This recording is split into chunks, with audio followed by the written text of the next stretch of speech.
बिस्मिल्लाहिर्रहमानिर्रहीम।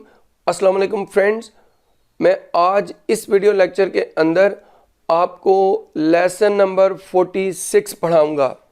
इसके अंदर मैंने क्या पढ़ाना है, B plus use to in past tense.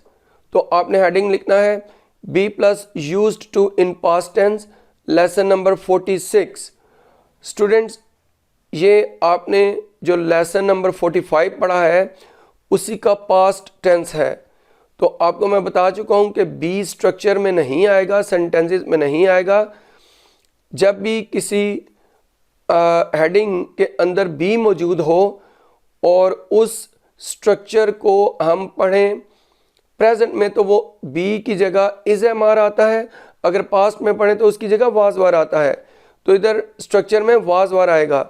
और यूज्ड टू का मतलब है आदि, यानी कि मैं फ़लाँ काम करने का आदी हूँ, ये इसका मीनिंग है। और जो सेंटेंस के अंदर काम होगा जिसका इंसान आदी होता है, सब्जेक्ट फिक्रे का आदी होता है, उसे first form of verb plus ING के तौर पर लिखते हैं। तो आइए इसको बाकायदा तौर पर पढ़ते हैं। हेडिंग लिखिए उर्दू में पहचान, नीचे लिखिए अगर उर्दू के फ़िक्रे के आखिर में आदि था, आदि थी, आदि थे या आदि थीं में से कोई एक आए तो जुमला ज़माने माजी की आदत वाला होता है। इसके हेडिंग लिखिए स्ट्रक्चर्स। ये हमने अब इसके स्ट्रक्चर्स लिखने हैं। पहले उर्दू की तरफ आ जाइए, उसको थोड़ा समझते हैं। अगर उर्दू के फ़िक्रे के आखिर में आदि था, आदि थी, आदि थे या आदि थी में से कोई एक आए, तो फिर मैंने क्या लिखवाया, जुमला ज़माने माजी की आदत वाला होता है। तो स्टूडेंट्स, आपने मेरा जो लेसन 44 पढ़ा है उसके अंदर भी मैंने ज़माने माजी की आदत को समझाया था, लेकिन वहाँ पर क्या था, used to plus first form of verb का इस्तेमाल था। लेकिन यहाँ पर क्या है, यहाँ पर बात वही है, यानी ज़माने माजी की आदत है, लेकिन अल्फाज उर्दू में भी बदल जाएंगे और इंग्लिश में भी बदल जाएंगे। मीनिंग वही रहेगा, मफहूम वही रहेगा। इससे क्या साबित हुआ कि एक सेंटेंस उर्दू में भी कई तरीके से बनाया जा सकता है और इंग्लिश में भी उसको कई तरीके से हम बना सकते हैं। तो ये माजी की आदत इस स्ट्रक्चर में कैसे हम सीखेंगे, आइए पढ़ते हैं। स्ट्रक्चर जो हेडिंग लिखी है उसके नीचे अफर्मेटिव सेंटेंसेस का फर्स्ट स्ट्रक्चर लिखिए, सब्जेक्ट प्लस वाज या were plus used to plus first form ING plus rest of the sentence. अच्छा, ये जो स्ट्रक्चर है देखिए, इधर बी की जगह वाज वार आ गया क्योंकि पास्ट टेंस को हम पढ़ रहे हैं। आगे वही यूज्ड टू, आगे वही फर्स्ट फॉर्म आईएनजी। जो जुमले में एक्शन होता है वो फर्स्ट फॉर्म आईएनजी के तौर पे इधर यूज़ करते हैं, जिस काम का सब्जेक्ट आदि होता है, और यूज टू का मतलब आदि है। अच्छा, ज़रा एग्जांपल ले लेते हैं। वो चाय पीने का आदि था, he was used to taking tea. तो स्टूडेंट देखिए, सिर्फ इतना चेंज आया, जो हमने लेसन 45 पढ़ा है उधर आदि है, वो चाय पीने का आदि है, इस तरह था।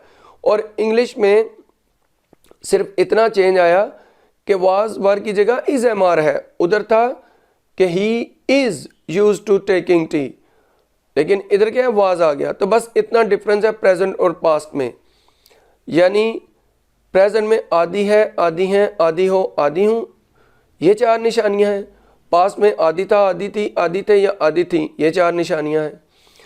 अच्छा, इंग्लिश में प्रेजेंट में सब्जेक्ट के बाद इज, एम या आर में से एक आता है, और इधर पास्ट में जो हम पढ़ रहे हैं वो सब्जेक्ट के बाद इधर वाज वर आता है, सब्जेक्ट के बाद वाज वर आता है। प्रेजेंट में सब्जेक्ट के बाद इज एम आर, किधर, प्रेजेंट टेंस के जुमलों में, इस तरह के जुमलों में, प्रेजेंट टेंस के जुमलों में सब्जेक्ट के बाद इज एम आर, और पास्ट टेंस के जुमलों में सब्जेक्ट के बाद वाज वर। बस इतना चेंज है और कोई चेंज नहीं है। तो हमने ये क्या लिखा, he was use to taking tea, was के बाद यूज्ड टू, इसका मतलब आदि हुआ, और चाय पीना ये फर्स्ट फॉर्म आईएनजी के तौर पे आएगा, टेकिंग टी। अच्छा, दूसरी एग्जांपल ले लें। मैं मेहनत करने का आदी था, I was used to working hard. तो स्टूडेंट ये उम्मीद है कि आपको समझ आ गया होगा। अब हम चलते हैं नेक्स्ट स्ट्रक्चर जो नेगेटिव वाला है। लिखिए सब्जेक्ट प्लस वाज नॉट या were not plus use to plus first form ING plus rest of the sentence. अच्छा, सिर्फ वाज वर के बाद नॉट आ गया, बाकी तो सब कुछ वही रहा। तो एग्जाम्पल क्या होगी, वो चाय पीने का आदी नहीं था। He was not use to taking tea, बस वाज के बाद नॉट, बाकी सारा वही। अच्छा, आगे क्या है, मैं मेहनत करने का आदी नहीं था। I was not used to working hard, सिर्फ वाज के बाद नॉट आया, बाकी सब कुछ वही। अब चलते हैं इंट्रोगेटिव स्ट्रक्चर पर। लिखिए वाज या were plus subject plus use to plus first form ING plus rest of the sentence plus question mark. Example देखिए कि क्या वो चाय पीने का आदी था। Was he use to taking tea. Student देखिए स्ट्रक्चर में मैंने लिखवाया वाज वर सब्जेक्ट से पहले और सब्जेक्ट के बाद use to first form ING rest of the sentence question mark. और एग्जाम्पल में क्या है कि वही वाज पहले आया, फिर सब्जेक्ट आया ही, फिर यूज टू आदि की इंग्लिश, फिर टेकिंग टी चाय पीना।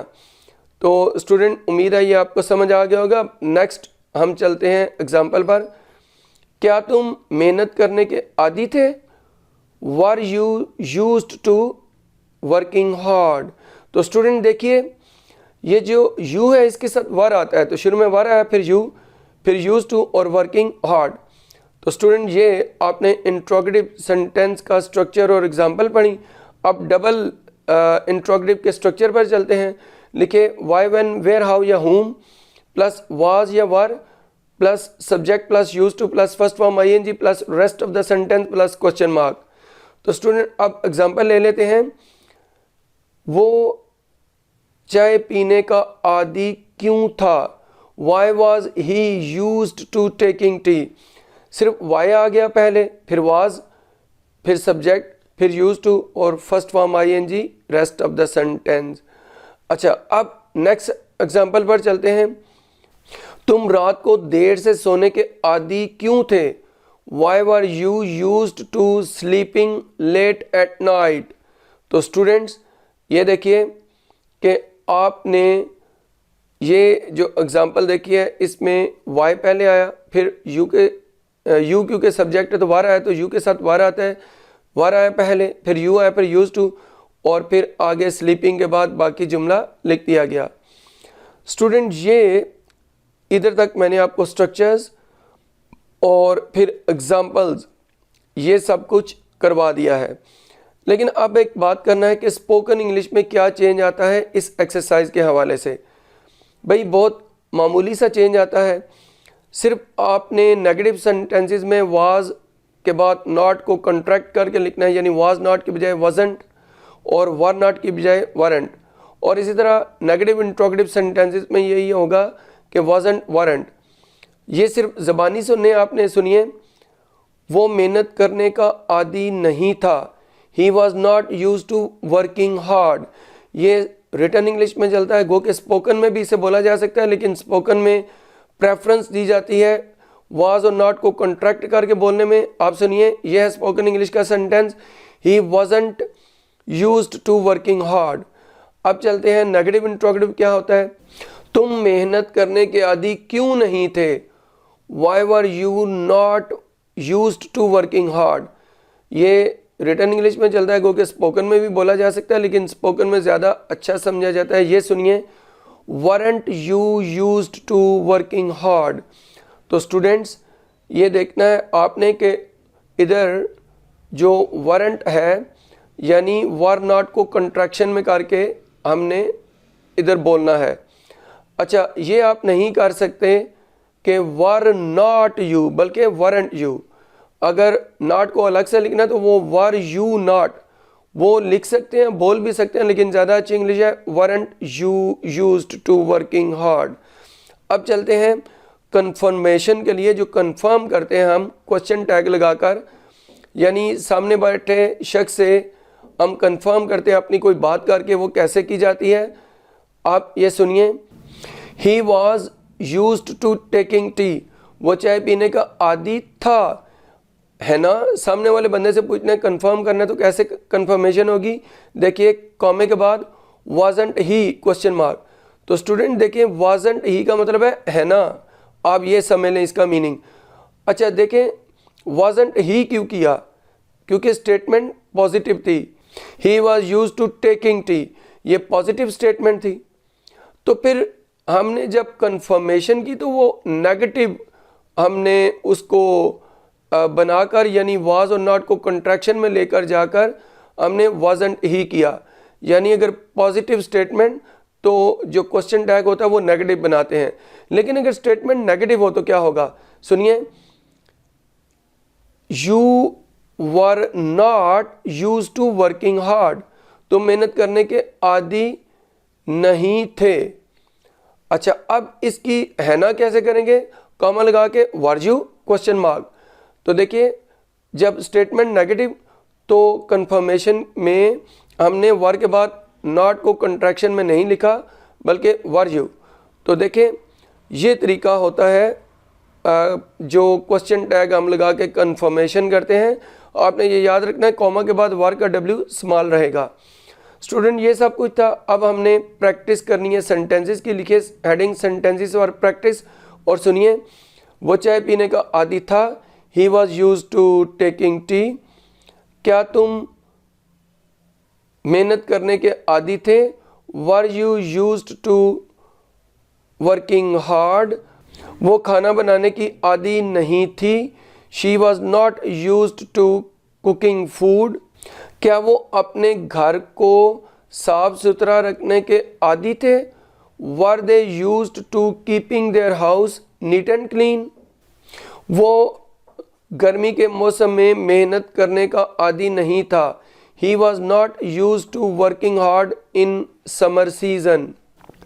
कौन सच बोलने का आदी था, who was used to speaking the truth. वो रात को देर तक पढ़ने की आदी थी, she was used to studying till late at night. मैं ठंडे पानी से नहाने का आदी था, I was used to taking a bath with cold water. क्या वो वर्जिश करने का आदी नहीं था, was he not used to taking exercise. वो दूसरों का मजाक उड़ाने का आदी था, he was used to laughing at others. ये लॉफ एट का मतलब दूसरों का मजाक उड़ाना होता है, तंजन मजाक उड़ाना। हम सुबह सवेरे उठने के आदी थे, we were used to getting up early in the morning. वो वक्त पर कॉलेज पहुंचने का आदी था, he was used to reaching the college in time. तो स्टूडेंट्स ये थे सेंटेंसेस और ये सब कुछ था इस वीडियो के अंदर। अगर आपको कुछ भी समझ ना आए कमेंट बॉक्स में जाकर मुझसे सवाल कीजिए, मैं आपके सवालात का जवाब दूंगा। अगर आपको मेरी वीडियो पसंद आई है, मेरा लेक्चर पसंद आया है, इस वीडियो को लाइक कीजिए, शेयर कीजिए, मेरे चैनल को सब्सक्राइब कीजिए। इस वीडियो से इतना ही। अल्लाह हाफिज़।